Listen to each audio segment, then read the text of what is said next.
యేసుక్రీస్తు ప్రభు నామమున మీ అందరికీ మా హృదయపూర్వకమైన వందనాలు తెలియపరచుకుంటున్నాం.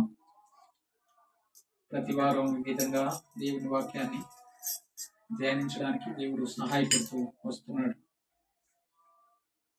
ఈ వారం వాక్య భాగం కీర్తనల గ్రంథం 133వ కీర్తన మొదటి 3 వచనాలు చదువుకొని వాక్య భాగాన్ని ధ్యానం చేసుకున్నాం. 133వ కీర్తన మొదటి 3 వచనాలు.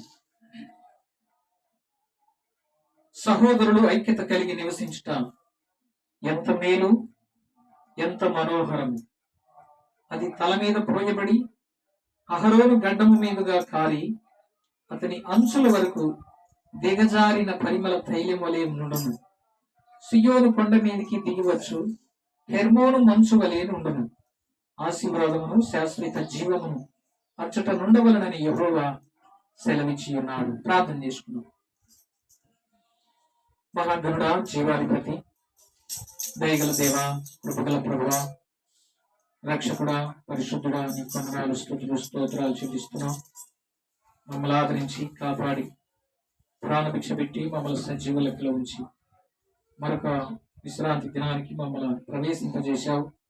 అందుని బట్టి మనసారా మిమ్మల్ని స్తుతిస్తున్నాం ప్రభువా.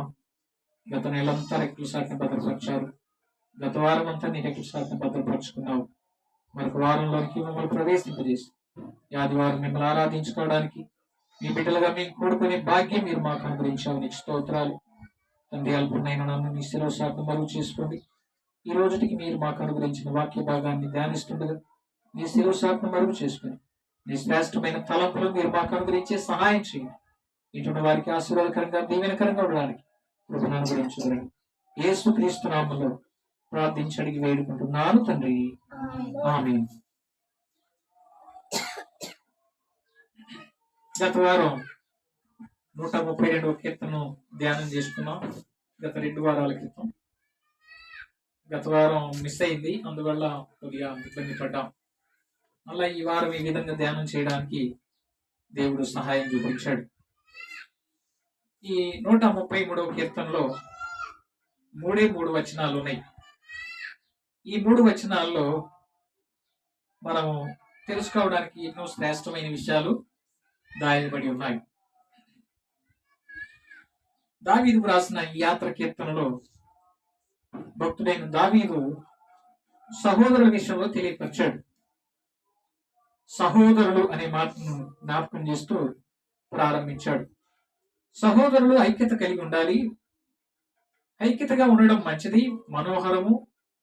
ఐక్యత దేవుని ప్రేమకు ఫలితం. ఐక్యత కలిగి ఉండడం దేవుని సంకల్పం. ఐక్యత వలన మంచి సహవాసం ఉంటుందన్న విషయాన్ని భక్తుడు మనకు తెలియపరచడానికి క్లుప్తంగా 3 వచనాలు సహోదరుల గురించి దేవుడు వ్రాయించి ఇచ్చాడు. కాబట్టి ఈ భాగానికి కట్టుబడి ఉండి ఇందులో 3 తలంపులు మనం జ్ఞాపకం చేసుకోగలం.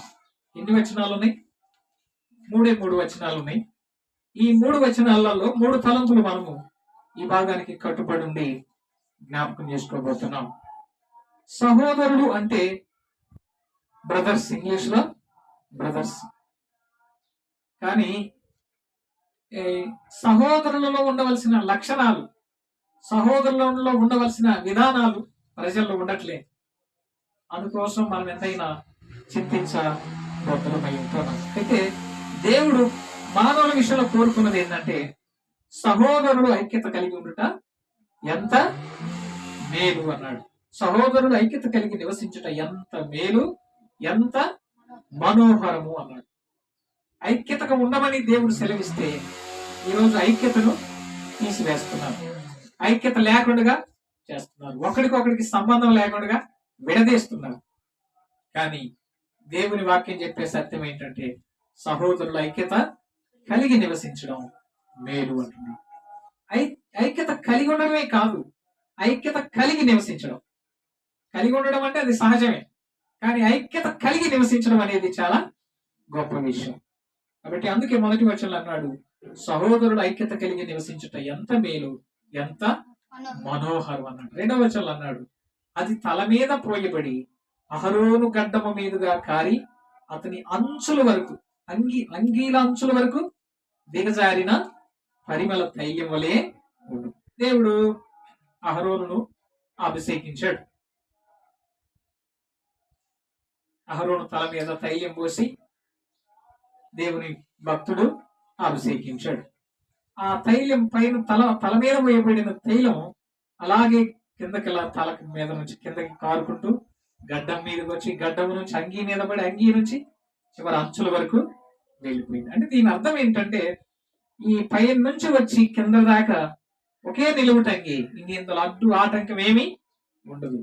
అంతవరకు వచ్చి ఆగిపోయేది కానే కాదు. ఇది పైన నుంచి పోయబడింది కిందకి అలాగా కారినట్లుగా. ఆ విధంగా ఆ సహోదర ఐక్యత కలిగి ఉండాలన్న విషయాన్ని భక్తుడు తెలియపరిచాడు. 3వ వచనానికి వచ్చేసరికి అంటున్నాడు, సియోను కొండల మీదికి దిగివచ్చు, హెర్మోను మంచు వలె నుండును, ఆశీర్వాదమును జీవమును అచ్చట నుండవలనని యెహోవా సెలవిచ్చును. సియోను కొండల మీదికి దిగివచ్చు, హెర్మోను మంచు వలె ఉంటుంది. ఏంటిది?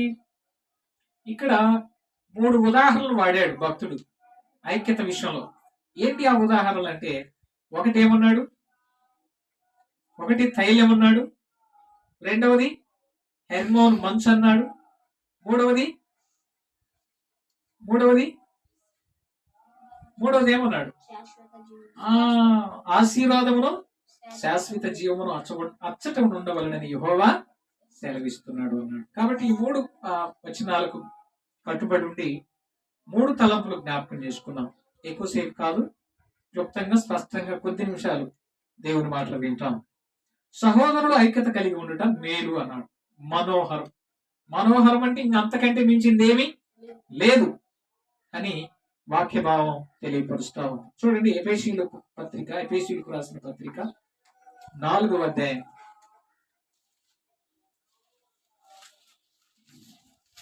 ఎఫెసీయులకు రాసిన పత్రిక 4వ అధ్యాయం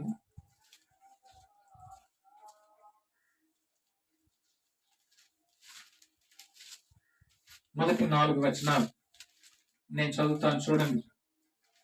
కాబట్టి మీరు సమాధానమును బంధము చేత ఆత్మ కలిగించు ఐక్యమును కాపాడుకున్నట యందు శ్రద్ధ కలిగిన వారై ప్రేమతో ఒకరినొకడు సహించుచు మీరు పిలువబడిన పిలుపునకు తగినట్లుగా దీర్ఘశాంతముతో కూడిన సంపూర్ణ వినయముతోను సాత్వికముతోను నడుచుకొనవలెనని ప్రభువును బట్టి ఖైదీనైన నేను మిమ్మను బతిమాలు కొనుచున్నాను.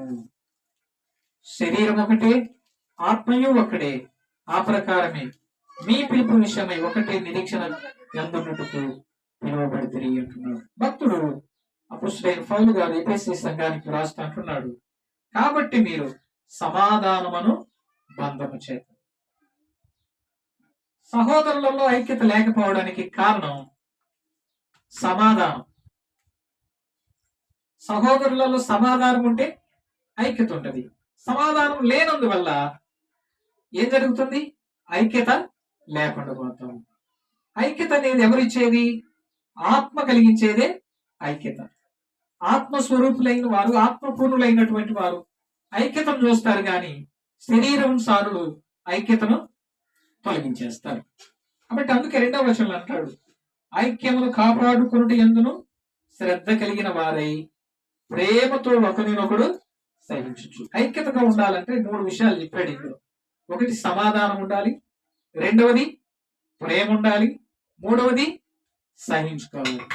ప్రేమ ఉంటే సహించగలం, ద్వేషం ఉంటే సహించుకోలేదు. కాబట్టి ప్రేమ దేవుడికి సంబంధించింది. అంత మాత్రమే కాదు, మీరు పిలువబడిన పిలుపునకు తగినట్లుగా దీర్ఘశాంతముతో కూడిన సంపూర్ణ వినయముతో సాత్వికంతో నడుచుకునవలనని ప్రభువును బట్టి ఖైదీనైన నేను మిమ్మును బతిమాలుకొనుచున్నాను. అవసరం పౌలు ఖైదీగా ఉండి కూడా ఆయన చెప్పేది ఏంటంటే, సహించుకోండి, ప్రేమ కలిగి ఉండండి, సమాధానంగా ఉండండి. దేవుడు మిమ్మల్ని పిలిచాడు ఒక పిలుపుతో, ఆ పిలుపు తగ్గట్లుగా మీరు జీవించండి అంటూ 4వ వచనంలో అన్నాడు, శరీరం ఒకటే, ఆత్మయు ఒకటే, ఆ ప్రకారమే మీ పిలుపు విషయమై ఒకటే నిరీక్షణ యందుండుటకు పిలువబడితే.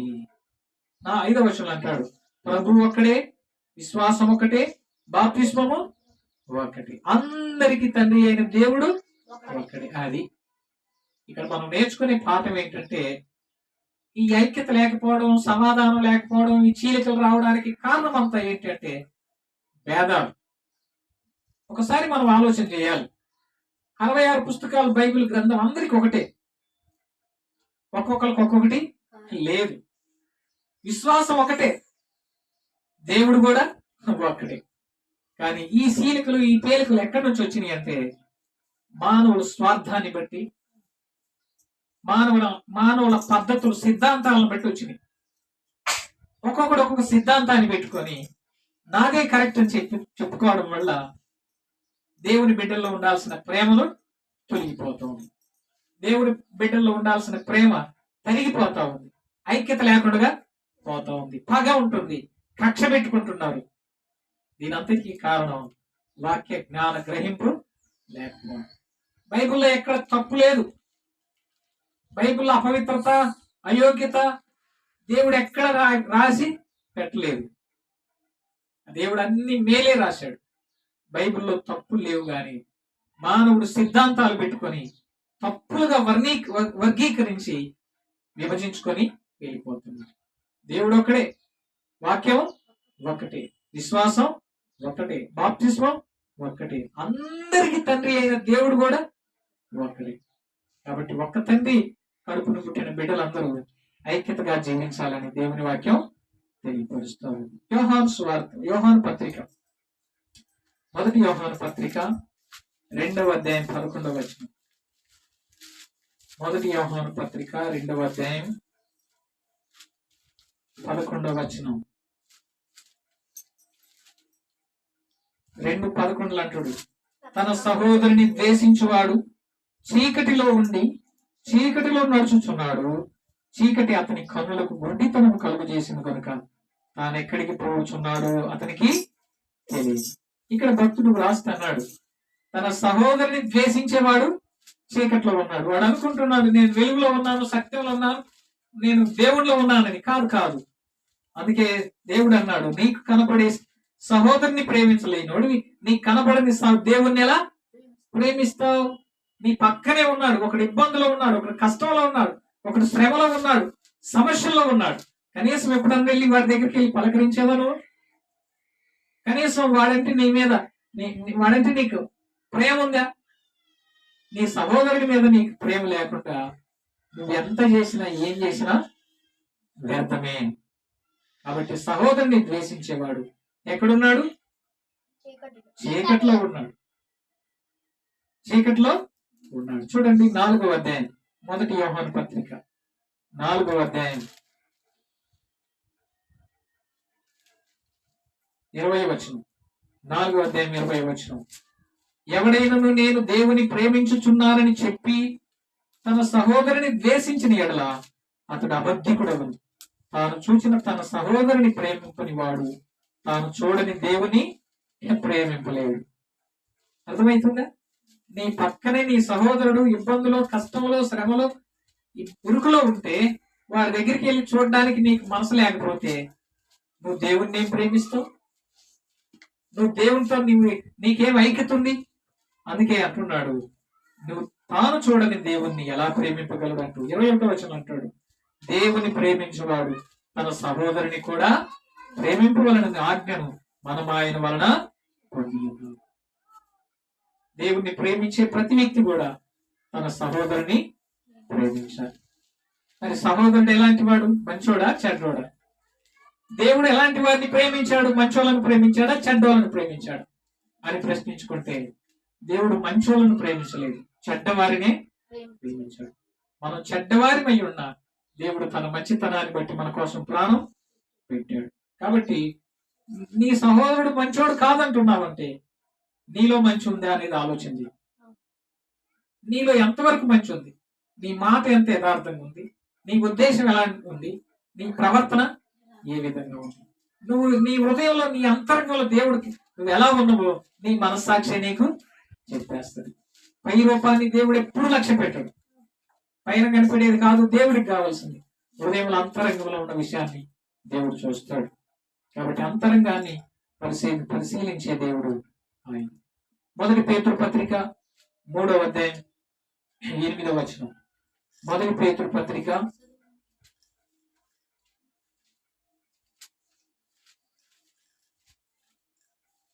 3వ అధ్యాయం చదువుతారా? నేను చదువుతాను. 3వ అధ్యాయం 8వ వచనం. మొదటి పేతురు పత్రిక 3వ అధ్యాయం 8వ వచనం. 3వ అధ్యాయం 8వ వచనం. తొదకు మీరందరూ ఏక మనస్కులై ఒకరి సుఖ దుఃఖముల యందు ఒకరు పాలుపడి సహోదర ప్రేమ గలవారును కరుణాచిత్తులను వినయ మనస్కులనై ఉండుడి. ఆశీర్వాదమునకు వారసులవుటకు మీరు పిలువబడితే గనుక కీడుకు ప్రతి కీడనైనను దోషణకు ప్రతి దోషనైనను చేయక దీవించుడి. దేవుడు మనల్ని ఆశీర్వదించడానికి పిలుచుకున్నాడు. ఆశీర్వాదానికి వారసులు అవడానికి దేవుడు మనల్ని పిలిచాడు. కాబట్టి కీడుకు ప్రతి కీడు చేయొద్దు, ఇంకా దోషణకు ప్రతి దోషణ చేయొద్దు. దీవించాలి గాని, ఆశీర్వదించాలి గాని శాపాలు పెట్టకూడదు. అదే సమయంలో అంటాడు, తొదకు మీరందరూ ఏక మనస్కులై ఒకరి సుఖ దుఃఖముల యందు ఒకరు పాలుపడి అంటున్నాడు. నీకు దుఃఖం వస్తే, నీకు శ్రమ వస్తే, నీకు కష్టం వస్తే నీకు ఎలా ఉంటుందో నీకు అర్థం చేసుకో. అలాగే నీ తోటి సహోదరుడికి దుఃఖం వస్తే, ఒక సమస్య వస్తే నీలాంటి బాధ అతనికి ఉంటుందా అనేది ఆలోచన చేసినట్లయితే మనం సహోదరులంగా ఐక్యత కలిగి జీవించగలం. నాకు కాదుగా వచ్చింది కష్టం, నాకు కాదుగా వచ్చింది శ్రమ అనుకుంటే రేపు నీకు అదే వస్తే నువ్వేం చేయగలవు? నిన్నెవడు తప్పించగలవు? నీ సహోదరుడు బాధలో ఉన్నప్పుడు నువ్వు ఆదరించలేనుడివి, నువ్వు దేవుణ్ణి ఏం ప్రేమిస్తున్నావు అనేది మనం అర్థం చేసుకుంటున్నాం. కాబట్టి సహోదర ప్రేమ కలిగి ఉండాలి. సహోదరుడు ఐక్యత కలిగి ఉండుట ఎంత మేలు. మొదటి కొరింథీ పత్రిక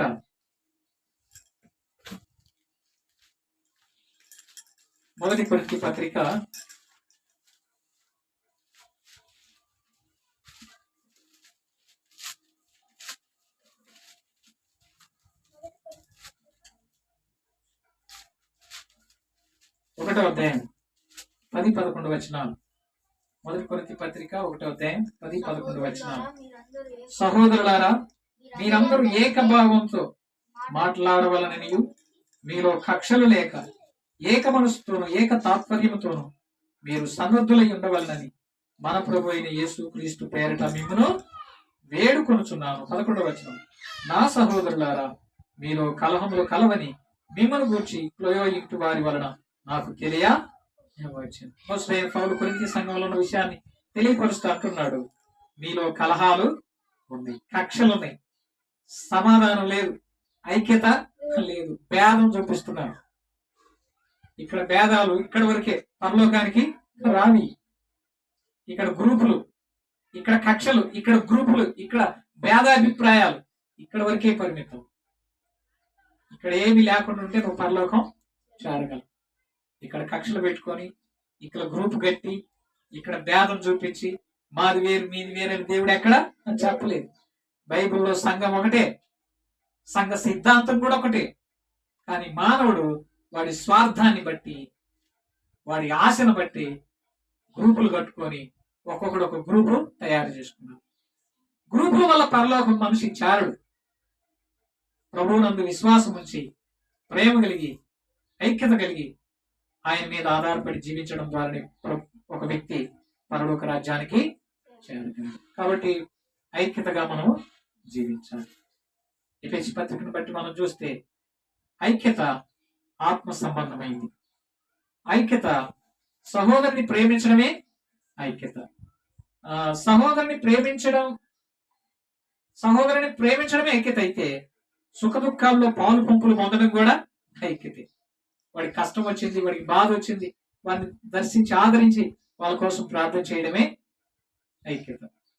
పౌలు కొరింథీ సంఘానికి రాస్తూ ఐక్యత గురించి ఒక హెచ్చరికను తెలియపరిచాడు.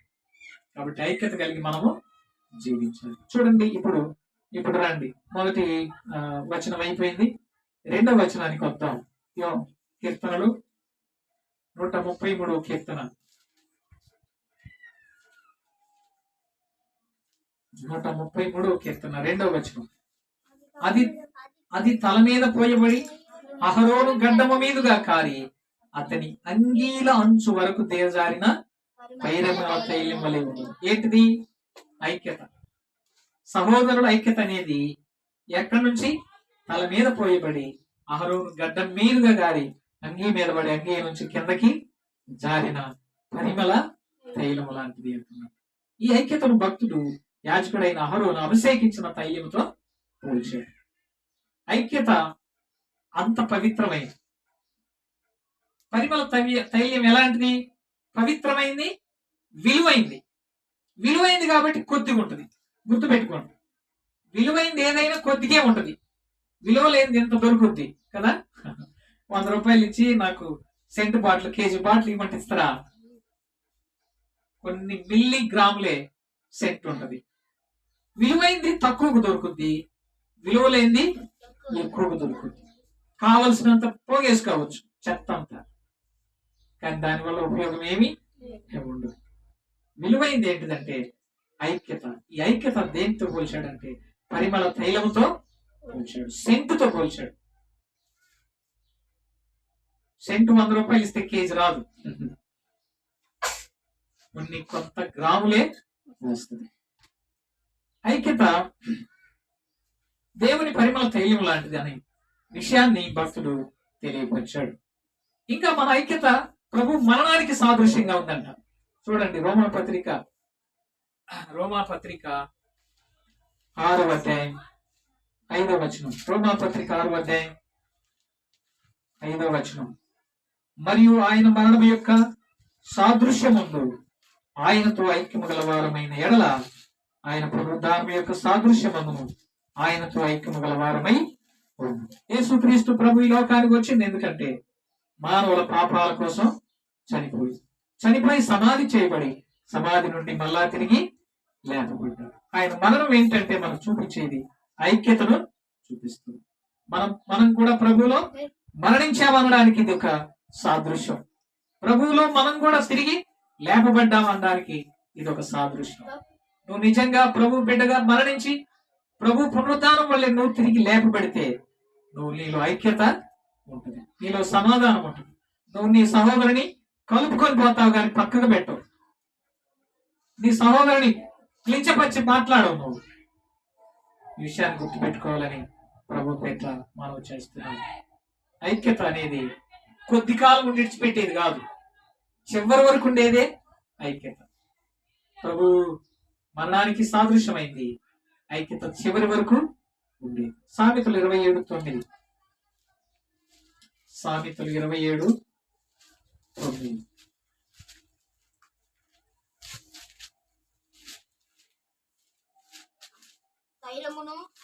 27:9 వచనం.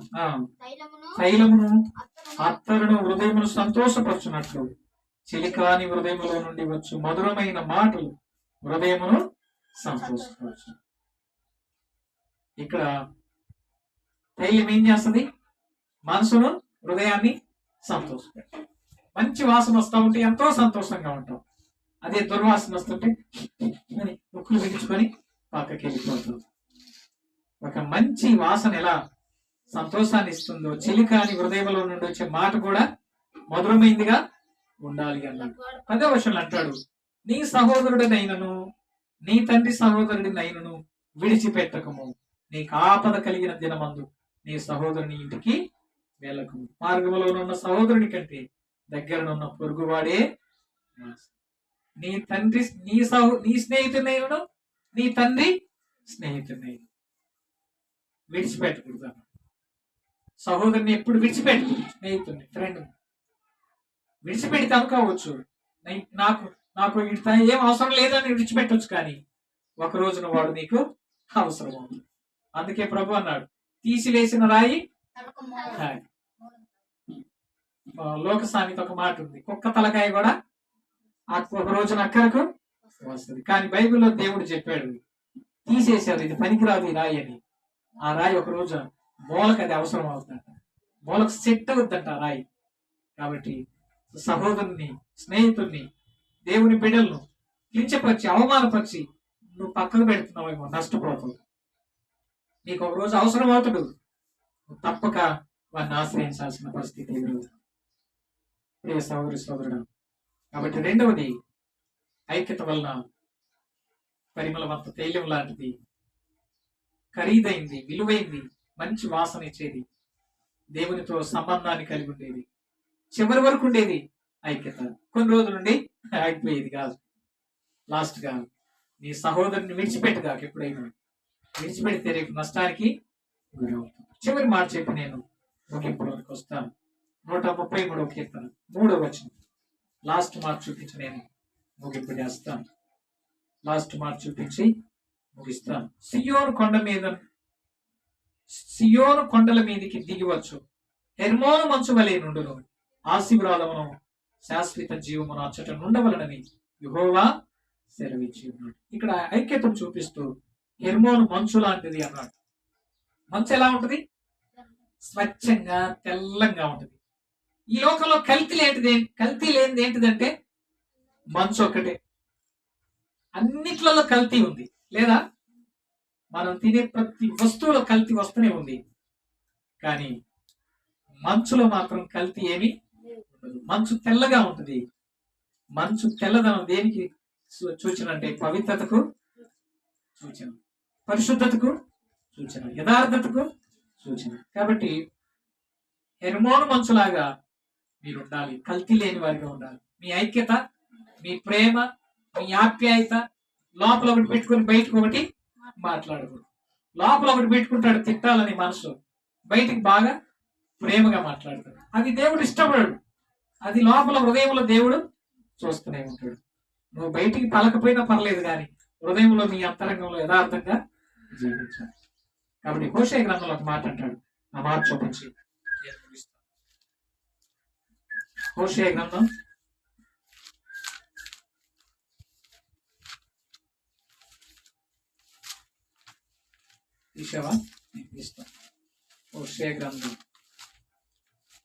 14వ అధ్యాయం 5వ వచనం. 14వ అధ్యాయం 5వ వచనం అంటాడు, చెట్టునకు మంచు ఉన్నట్లు నేను అతనికి ఉందును, తామర పుష్పము పెరుగునట్లు అతడు అభివృద్ధి నందును, లెబానోను పర్వతం మీది వేళ్లు తన్నునట్లు వారు తమ వేళ్లు తన్నుదురు, అతని కొమ్మలు విశాలముగా పెరుగును, ఒలివ చెట్టునకు కలిగినంత సౌందర్యం అతనికి కలుగును, లెబనోనుకున్నంత సువాసన అతనికి ఉండును అంటున్నాడు. ఇక్కడ భక్తుడు రాస్తున్నాడు, చెట్టుకు మంచున్నట్లుగా నేను అతనికి ఉంటాను అంటున్నాడు. అంటే ప్రేమతో కూడిన ఐక్యత, సత్యముతో కూడిన ఐక్యతతో కలిగి ఉండాలి. ప్రేమతో కూడిన ఐక్యతగా ఉండాలి, సత్యముతో కూడిన ఐక్యతగా ఉండాలి, కల్తీ లేనిదిగా ఉండాలి. ఐక్యత, ప్రేమ అనేది కల్తీ లేనిదిగా ఉండాలి. లోపల ఒకటి బయట ఒకటి ఉండకూడదు అన్న విషయాన్ని భక్తుడు తెలియజేస్తాడు. అలా ఉండడం వల్ల అలాంటి ఐక్యతకు ఏమొస్తుంది? ఆశీర్వాదము, ఇంకా శాశ్వతమైన జీవం. కొద్ది రోజుల నుండి విడిచిపెట్టే జీవం కాదు దేవుడు ఇచ్చేది, శాశ్వతమైన జీవం. దేవుడు నిన్ను ఆశీర్వదించాలంటే హోషేయ గ్రంథంలో చెప్పినట్లుగా దేవుడు ఈ విధంగా ఆశీర్వదిస్తాడు. ఆ ఆశీర్వాదం నువ్వు పొందాలి అంటే నీ సహోదరుని పక్షంగా నువ్వు ఐక్యత కలిగి జీవించాలి, సమాధానం కలిగి ఉండాలి, కలుపుకొని పోవాలి, విడగొట్టగాకు, గ్రూపులు పెట్టగాకు. ఈ గ్రూపులు ఏం పనికిరావు పరలోకానికి. ఈ గ్రూపులు ఇక్కడే డబ్బును బట్టి, హోదాను బట్టి, పెద్దరికాన్ని బట్టి వస్తుంది ఈ గ్రూపు వివాదాలు. ఇదంతా వ్యర్థం, ఇదంతా ఉండదు. దేవుని వాక్యమే స్థిరమైంది, దేవుడే స్థిరం. ఆయన మనందరికీ సృష్టికర్త. ప్రియ సోదరి సోదరుడా, ఈ యొక్క ఉదయకాల వేళ నువ్వు అర్థం చేసుకోవాల్సిన విషయం, మనమందరం అర్థం చేసుకోవాల్సిన విషయం ఏంటంటే ఐక్యత కలిగి జీవిద్దాం. అది మేలు, అది మనోహరం, అది పరిమళ తైలము లాంటిది, హెర్మోను మంచు లాంటిది. అంటే అర్థమవుతుందా? ఈ మేలు, మనోహరం, ఇంకా పరిమళ తైలం, హెర్మోను మంచు. మంచు స్వచ్ఛమైందిగా చూపిస్తాం, పరిమళ తైలం కొద్దిగైనా పర్వాలే, ఎంతో సువాసనను ఇస్తుంది. విలువైంది, ఎక్కువ ఉండదు, తక్కువగా ఉంటుంది. విలువైంది కొద్దిగా దొరుకుద్ది, విలువ లేనిది ఎక్కువగా దొరుకు. విలువ లేని దాన్ని నువ్వు ఎంత పోగు చేసుకున్న ఉపయోగం లేదు. విలువైందిగా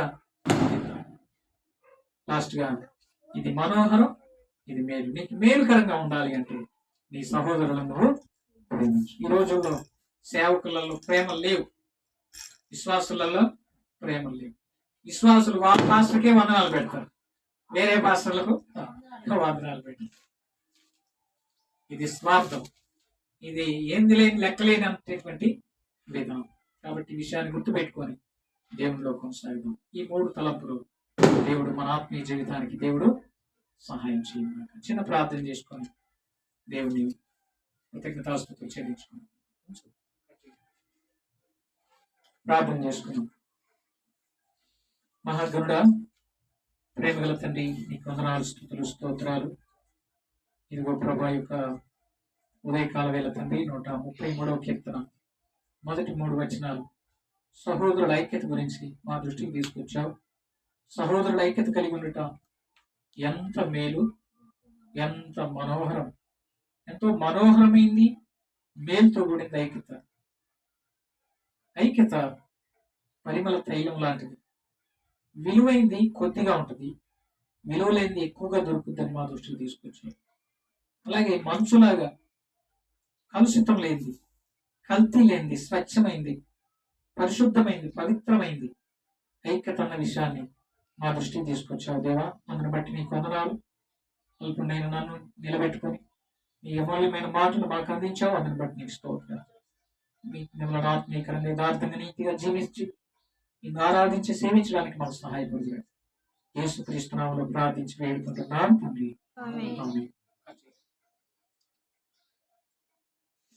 సరే, నేను ఒక్క విషయాన్ని జ్ఞాపకం చేస్తాను. మొన్నటి వారం సౌండ్ బాక్స్ తీసుకురావాలనుకున్నాం, కుదరలేదు. ప్రభు చిత్తం అయితే ఈ వారంలో దేవుడు సౌండ్ బాక్స్ ఏర్పాటు చేయాలని ప్రార్థన చేయండి. దేవుడి మీద ఆధారపడి ఆయన మీద విశ్వాసంతో ముందుకెళ్తున్నాం. ఆయనే మన అవసరతలన్నీ తీరుస్తాడు. మా కోసం, కుటుంబం కోసం ప్రార్థన చేయాలని మనస్ఫూర్తిగా కోరుకుంటూ మీకు కృతజ్ఞత వందనాలు తెలియపరచుకొని ముగిస్తున్నాం.